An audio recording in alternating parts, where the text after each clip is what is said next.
Welcome to Shorty SuperCoach. Talking a bit of draft today. Was watching on the last couple of nights. It's a bit slower, the old draft these days. I remember watching it. Well, I remember listening to it. Shorty might be showing his age then, but it used to be on the radio. They'd fire through the picks. It was much quicker, shorter, sharper. They used to even go to ad breaks when picks would come on. Be coming up to pick 33 and the Cats would be up and be, don't go to an ad break. Then they come back and they just tell you the last three picks. Now it's a full-on TV product. We've got interviews, we've got highlights, we've got David King going nuts over here, Mick Ablett saying he loves every single pick in the world. It's different now, it's full-on. Can be a slowish watch, but I enjoy it. So, this is the future of the clubs. It's the future of the footy league, and I find it really interesting. It's always funny when they say, oh, Jesus, I can't believe he slipped all the way to here.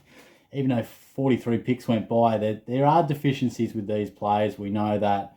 But it is a time to celebrate all these guys that get a chance. I feel for the guys that sit in their lounge room and don't get that celebration. You know, it's got to be a tough night. But, history suggests that some of these top 10 picks at the moment, we all think they're going to be Jets. But we look back and not all of them are. So it'll be really interesting to see who develops. The top end looks very saucy. So today, I've just got 5 or 10 names, closer to 10, that I just want to go through and talk about that I think could be relevant for SuperCoach. Because, yeah, these are the future of your club, but a lot of these guys won't get much of a chance, great opportunities, even if they are playing. They might be tucked away in a pocket or, just get the odd opportunities. Where some of these blokes, they'll be getting great chances at some of the weaker clubs, some are mature ages. So let's start right at the top. Horne-Francis, I don't think I need to talk too much about him. Dominant performances in the sample, and he's a superstar. North Melbourne, they'll certainly need him. And I could see him, he's got a bit of swagger and confidence. I could see him just slotting straight in the middle and being involved in that centre bounce rotation. And look, of course, the thoughts go out to Benny Cunnington and the battle that he's got in his hands. We hope that he can recover and get through really nicely, of course, but from a football sense, Horne-Francis is a big-bodied mid, and there will be a little bit of opportunity in there. The Roos have got a pretty good midfield developing. You've got Simpkin, Davies-Uniacke, you've got Powell, you've got Phillips, and add in Horne-Francis. So looking the goods there. You'd imagine he's a touch over 200,000. I think a lot of us will start with him. Nick Dacos, same sort of said. Few bids came in the end. Darcy was first, and then eventually Dacos sort of about pick 4, I think he was in the end. And I feel as if, he probably isn't as big body sort of ready to go type, but he's just so skillful and so classy that he'll get opportunities in games and could be a really nice option in a redeveloping Pies side. Whether he gets a little bit of time in the half-forward flank or how much absolute mid-time, we'll have to wait and see. But he's a star, he's got star quality.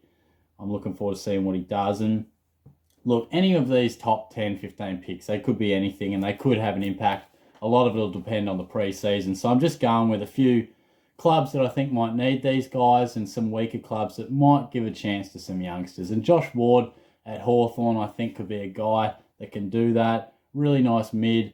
And I think he'll certainly be looking to establish himself early because the Hawks do lack a little bit in the midfield department. And I feel like he could get a really good chance. If he breaks in a side, he could do anything. Ben Hobbs as well. Slid through to pick 13 at the Bombers. Now, the Bombers have got a pretty handy midfield, but maybe not. Hobbs was talked about as the best pure inside mid of the draft. Maybe behind Horne-Francis, I'm not sure. But, aside from that absolute top echelon that sort of differentiated themselves. And look, Hobbs, you've got Parrish, you've got McGrath, you've got Merritt, you've got Shield.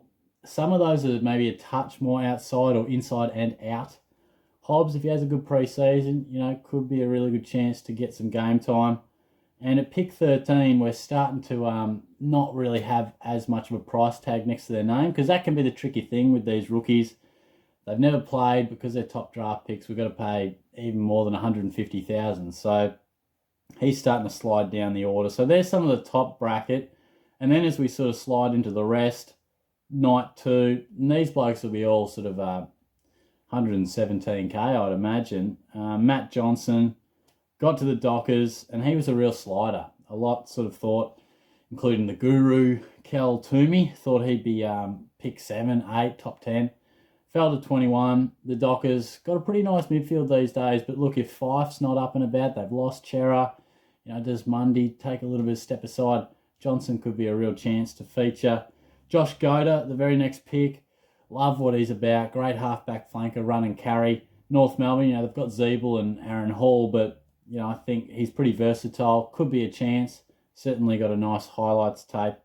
Zach Taylor, all the way down to pick 44. He was a bit of a slider as well. And I just think at the Crows, he could be a real chance to get some opportunity, as most draftees are at bottom 4 or 5 clubs.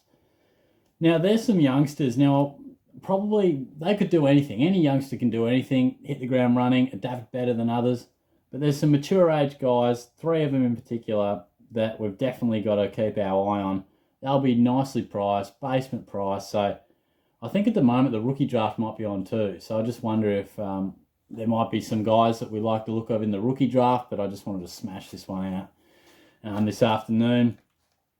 Let's start with Garrett Madonna, I think it's called. Correct me if I'm wrong there. But went to the Bombers, pick 50.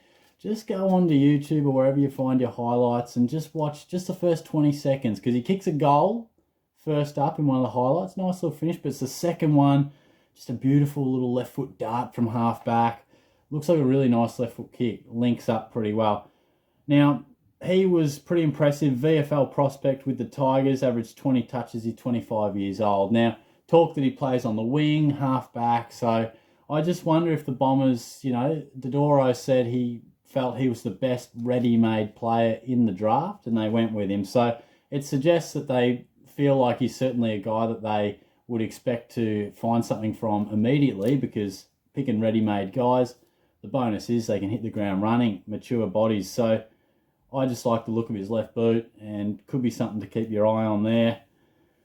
And then we go to Greg Clark at pick 62. Sounds like a bloke who'd do your taxes. Greg Clark isn't exactly your best on ground mid-20s waffle operator, but that's who he is. Pick 62, goes to West Coast, aging midfield. They're a bit banged up. I reckon he's a chance to get opportunity, and there's some saucy numbers here. He was best on ground in the waffle grand final, got cleaned up early, but came back and was dominant. Had 24 touches, kicked a couple of goals, but loves it on the inside. Now, obviously, we can't sit here pumping him up too much because he slipped to pick 62. There's obviously reasons he wasn't drafted the last 5 years as well. But we've seen Tim Kelly, we've seen Sam Menegola, and Michael Barlow. The list goes on. Sometimes guys mature at different rates. I wonder if this could be his moment. Now, Waffle's a great competition, and he was dominant. 27 touches he averaged, 7 tackles, loves it in and under, and was 7th for contested pills. So 24 years old, I think he could be a guy that really pushes for a big impact straight up. So keep an eye on him. And Charlie Constable, obviously a familiar name. I was pushing for him at times for the Cats selection, but he just seemed to be out of favour. Pick 63, there are a lot of passing in between these two picks, but Gold Coast end up with him now. They had egg on their face when Hugh Greenwood was let go. Ends up in North Melbourne, but I just wonder if Constable could be a really nice swap and just go pretty much straight in the same position. Loves it on the inside. Again, has his limitations, or he would have been playing for the Cats. So there's reasons as to why he was let go. But the bloke, he had back-to-back 40 touches games in the VFL, clearances coming out your ass. It was dominant. So I really do hope that he shoves it in the Cats' face, because I'm a fan of him. So I'm looking forward to hopefully just smacking him at 123k, getting opportunities at Gold Coast. And I wish him all the best, which isn't always what I hope for ex-Cats players, but I hope he does go all right. From a point of view, is his own career, but also SuperCoach. So keep an eye on all the rookie draft stuff that would have gone today. I'm probably posting this Saturday, maybe Friday night. Got the work Christmas party, so pray for Shorty that he doesn't embarrass himself at his new workplace. But we'll see how we go. Hopefully there's a couple of gems in there. If you reckon I missed one, feel free to comment below and let me know your thoughts. Plenty of draft coverage, a few names for us to keep an eye on, and through the pre-season. Cheers.